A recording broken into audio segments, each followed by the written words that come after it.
Bonjour les amis, le Benzikin, ok, moyen de transport le plus utilisé par tous les Camerounais. Mais une chose intéressante, ce serait de regarder une catégorie de Camerounais qui quotidiennement fréquentent un lieu dans lequel ils vont recueillir du savoir pour naturellement le mettre au service de la société. Je veux parler ici de nos amis ingénieurs de Polytechnique.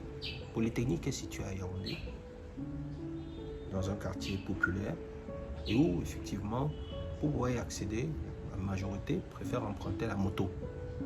Pratique parce qu'il ne coûte pas cher et il est bon marché, il est accessible à tout temps. Donc, que ce soit à n'importe quelle heure de la journée, on peut avoir une moto pour pouvoir accéder justement à Polytechnique. Mais chose curieuse, il s'agit ici quand même des ingénieurs, des gens qui ont des capacités pour réfléchir même à la conception de la moto. Vous les trouvez parfois 3, 4 sur une moto.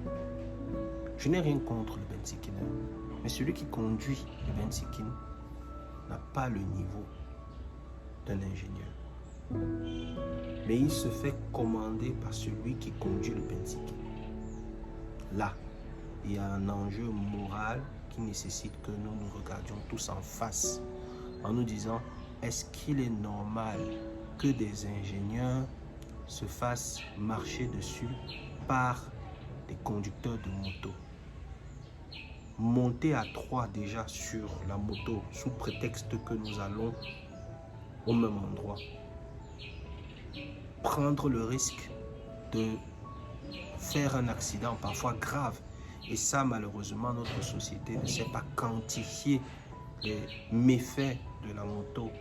Les conséquences, nous nous retrouvons dans une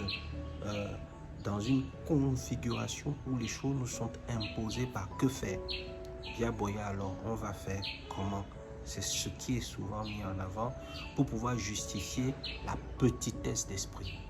Non, il est anormal que des ingénieurs se fassent bâcher sur des motos sous prétexte qu'ils vont aller recueillir un savoir qui demain, normalement, devrait leur permettre de pouvoir réfléchir à comment sécuriser plus de personnes sur une moto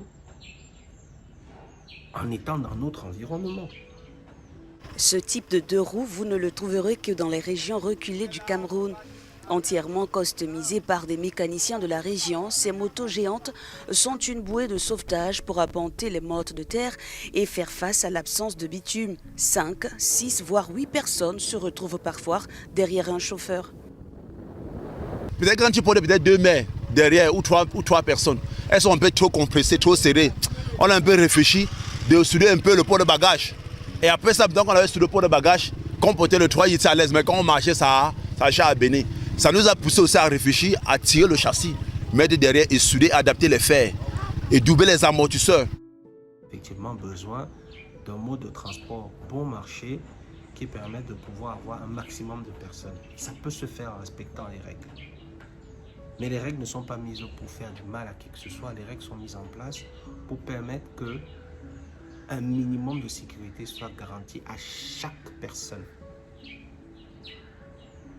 Mais le risque aujourd'hui de se retrouver avec plusieurs futurs ingénieurs qui pourraient se faire mal est beaucoup plus grand. Et je prends un exemple comme celui-ci pour multiplier les incongruités que nous retrouvons aujourd'hui dans la société. Combien de professeurs agrégés sont morts sur nos routes? Combien de grands savants ont perdu la vie bêtement sous prétexte que nous allons faire comme non. Il y a nécessité de voir remettre l'humain au centre de la préoccupation. Et là, clairement, il y a un enjeu de leadership là-dessus.